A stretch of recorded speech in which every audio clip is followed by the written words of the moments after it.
Geronimo know, I didn't really share this with too many people, but my trial, other than my 15-year-old son that you heard about that passed away from cancer, and I prayed to God, I said, never let me experience this thing no more, because I can't really deal with this, God. The hurt and the pain will never go away, but it has become manageable. But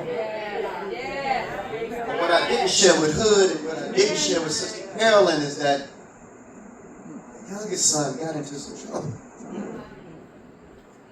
Facing a lot of jail time. He was arrested in March. Not ashamed to say that it was drugs.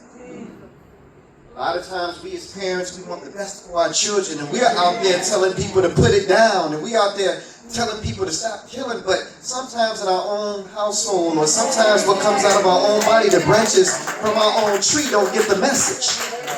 So God has to take him through his journey. So I'm going to share something that I haven't shared with anybody publicly.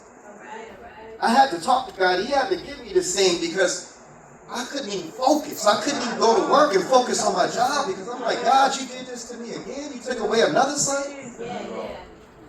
The name of this one is called God Works in Mysterious Ways.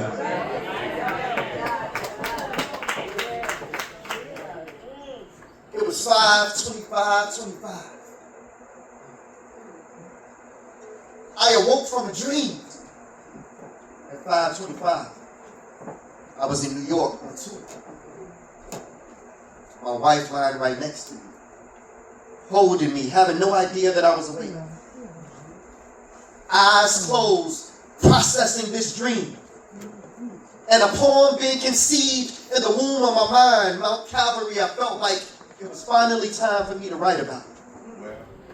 Only a select few actually knew what I had been going through. In this dream, I was sharing a personal testimony with a group of people in somebody's basement about my son, my youngest son, Denzel, who had just been locked up. And I can't lie, it has had my mind totally messed up. My chest hurts. I've been stressed out. And some of the parents out there who have a son or daughter locked up knows exactly what I'm talking about. Now, whoever I was talking to in my dream, I was sharing with them about my baby. That my baby being locked up just might be a blessing in disguise. And one of them said that I was crazy. I broke it down like this. My firstborn passed away at the age of 15 from cancer. I have another son named Christian who since the age of 2, I've helped to raise. And after that day my son died, I talked to God and I prayed to never ever let another son be taken away. I can't lie, that pain is unbearable. I've lost a sibling and I've lost a parent. There was no loss on earth equivalent to losing a child. And it's apparent that God works in mysterious ways. That day I got the call from my son that he was arrested.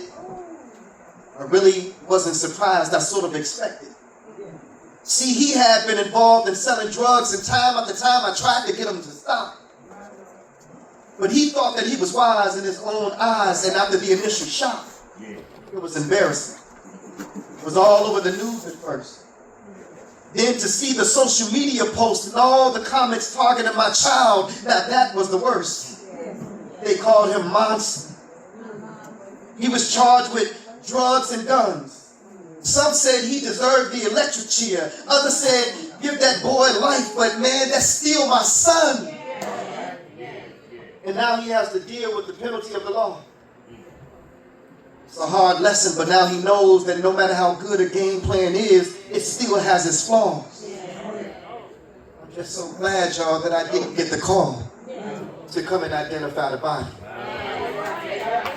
Now that's a phone call that nobody, and I mean nobody, wants to receive, and that's why in my heart I truly believe that God works in a mysterious way. My son being locked up just might be God's way of protecting him.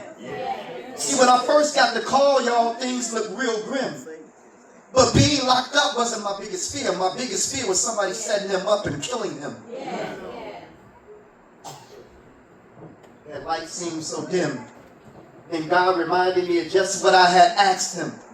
To never let me lose another son. Or never be able to see my newborn or hear his voice at all. But Denzel, we text each other about 2 to 3 times a day, even video call. I hope that he learns from this. I don't know how long they will keep him, but this will definitely teach him that there's no amount of money in the world worth his freedom. Son may be locked up for a while, but he's still here. And all I keep hearing is God's voice in my ear. You asked me to protect your sons. Isn't that what you prayed? I just thank God in the mighty name of Jesus that my son is still alive. I know where he is. He could have been dead and buried in the grave. But God spares and saves. See, the God that I serve is an awesome and mighty God.